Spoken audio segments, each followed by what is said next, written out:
Welcome back, students. This video we're going to cover lesson 3-3, deductive reasoning. Your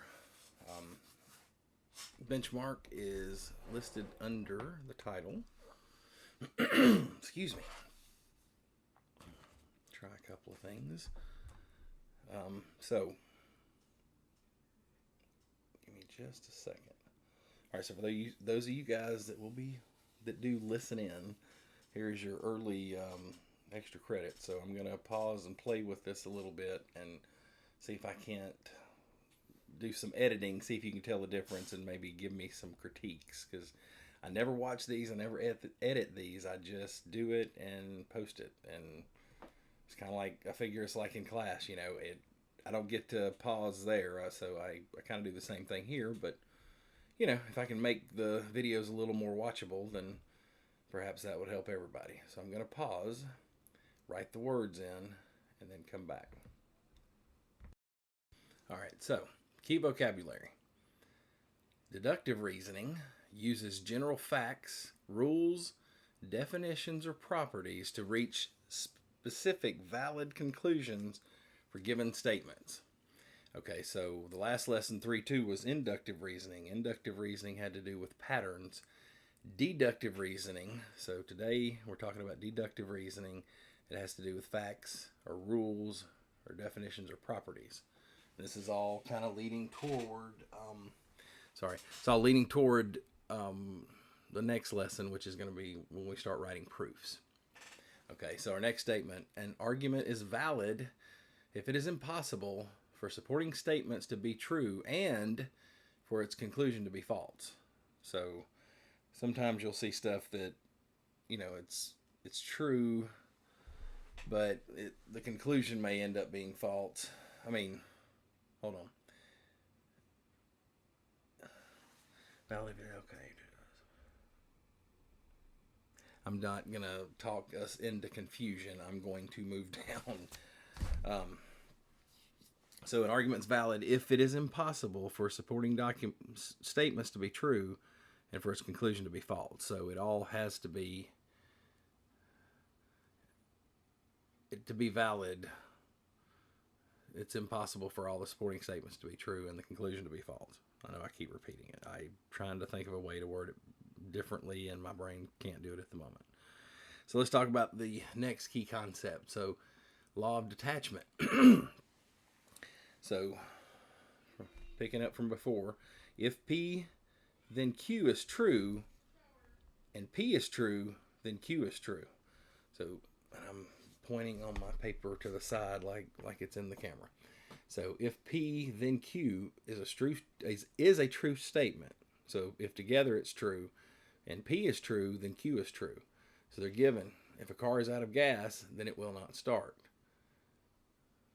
Sarah's car is out of gas, so the valid conclusion is that it will not start. So another way to look at it, and I'm going to pause again. All right, so our example, so if it rains, that's our P, then the ground is wet. That's our Q. So the P statement is it rains. That's everything that follows the if, and then the Q is everything after then. So the ground is wet. All right, scooching down. So the law of syllogism, and I was saying this wrong in class. So there's another extra point for you if you can tell, if you heard me not only pronounce it correctly but tell you that I pronounced it wrong. I was calling it syllogism, but it's syllogism. So glad I did a little research before I did the video. Wish I'd done that before class. I apologize. So over here, so if P, then Q, and if Q, then R are true statements, and these are all statements, P, Q, and R, so we have 3 of them now. If they're all true, then if P, then Q is a true statement. I'm sorry, Lord. If P, then Q, and Q, then R are true, then P, then R. So we're taking out Q here. So what it looks like. So given, if you get a job, then you will earn money. So this is P. This is Q. See here, this is Q. And then you can't see that, dang it. And this is R. Just, how about that? All right, so if you get a job, that's the P. Then you will earn money, that's the Q. If you earn money, so there's the Q, then you will buy a car, that's the R. So the valid conclusion, and I'll write it under here. So if you get, I'll just write it all, a job, then you will buy a car. So we'll buy a car. So we just basically took this out and this out. We just went from here to here. Let's see. All right, so law of syllogism. My example, because one that I had written previously just didn't work, so we found another. So this would be if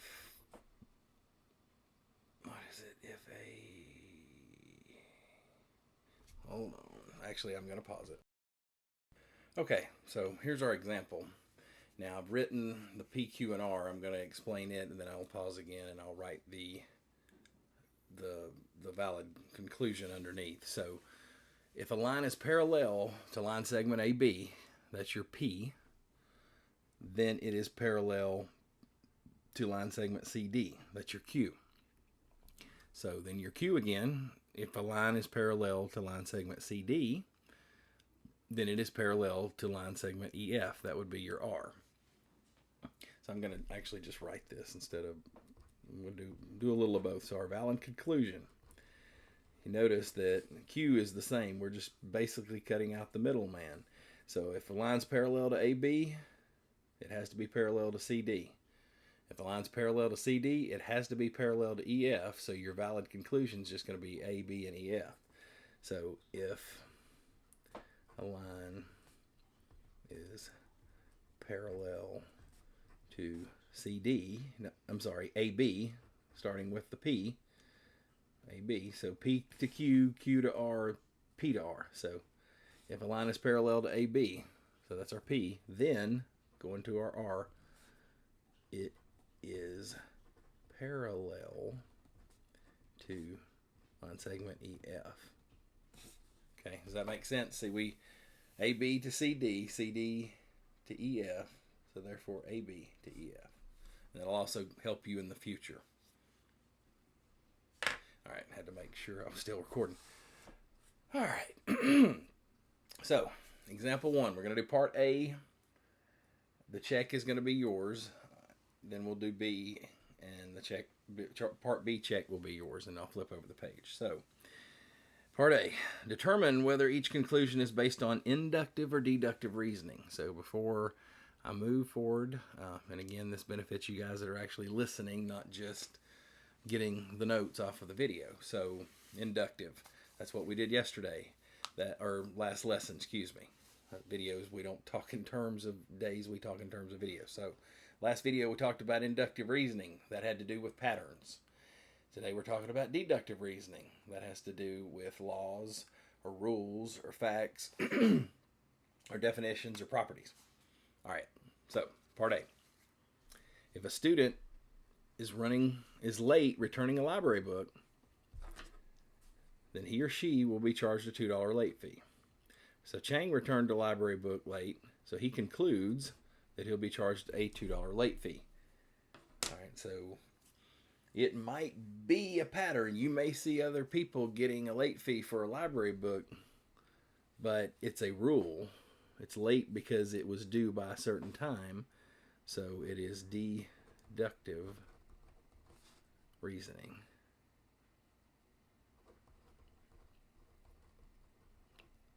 All right, so this is really easy stuff.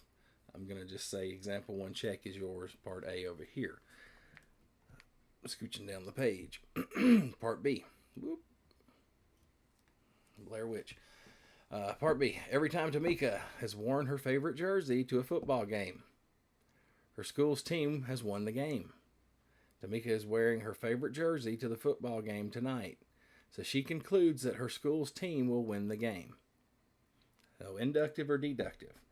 Hopefully you've already said inductive because it's a pattern. It has nothing, it's what's happened in the past. That's how you kind of think about it. If it's something that's happened before or a pattern, it's inductive, and they won before, so inductive reasoning tells us that she thinks they'll win again. All right, so part B, you guys flip over. Sneak peek at next lesson. Okay, top of the flip side of the page. Example 2. Determine whether each conclusion is valid based on given information. Write valid or invalid, and then explain your reasoning. So we'll see how much room we have to write. And it's actually the conclusion or your reasoning is pretty short. So example 2. Or part A, excuse me. I'm not going to read that again. So given, to go on a field trip, a student must turn in a permission slip. Mariana turned in her permission slip. Our conclusion is that Mariana can go on the field trip. Is it valid or not? And in class, we were pretty quick with this to say it's valid because you must turn in a permission slip, and she has one. So, yes, it's valid. Why? Because she being Mariana, has a permission slip. And I just put slip in class because it took up room, but it's okay. All right, part B. All right, so given, if a figure is a square, then it's a polygon. Figure A is a polygon. Their conclusion is figure A is a square. So is this valid or invalid? Now, again, what's a polygon? In case you don't know, and this will help those listening. Those that are not will not. It's okay. So a polygon is a shape with 3 or more sides. So triangle and up. So it's invalid. Why is it invalid? And you can simply say a triangle is a polygon, and that, of course, is the abbreviate or the symbol for triangle. So kind of gives you an opportunity to be introduced. All right, the check on the right, it's multiple choice, so it gives you your given and the conclusion. I know this it's tough. Just remember, non-collinear means not on the same line.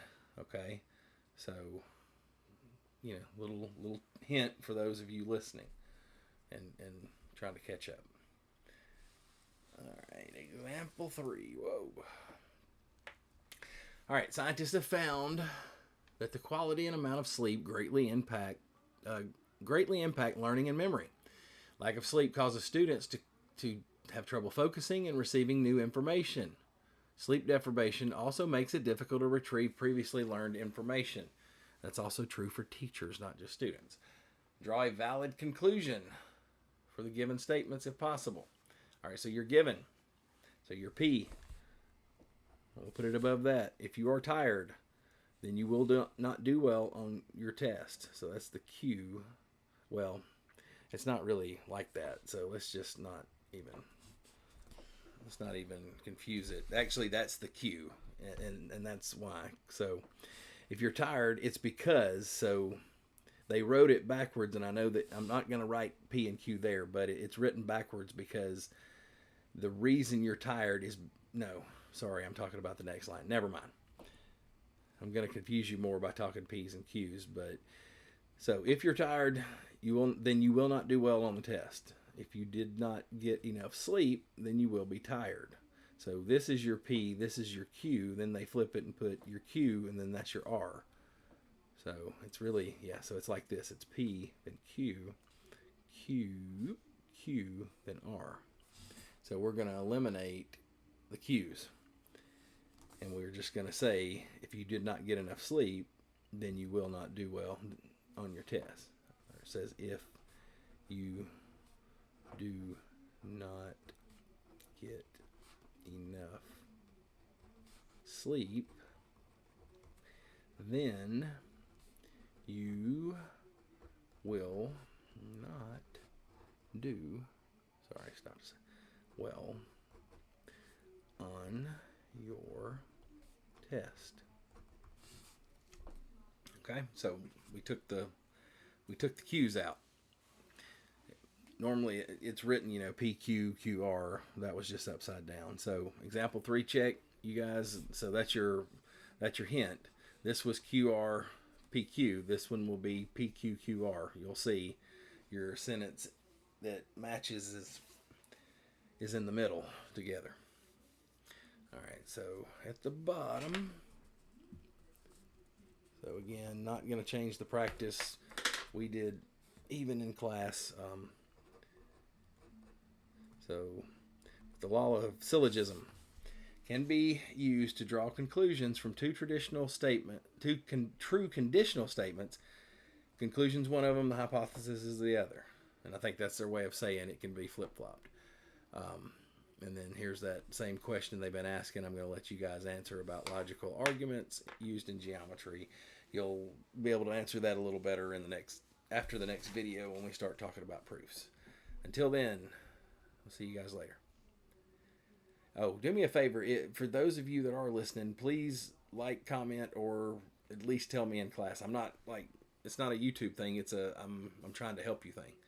But for you guys that may have stumbled onto me because you were searching geometry and you got some guy talking weird and you actually stayed this long in the video, please consider liking and subscribing. And commenting if you have questions or any critiques or whatever.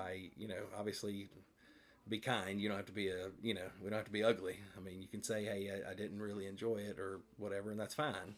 We don't have to be super ugly. Anyway, so until next time, have a good night.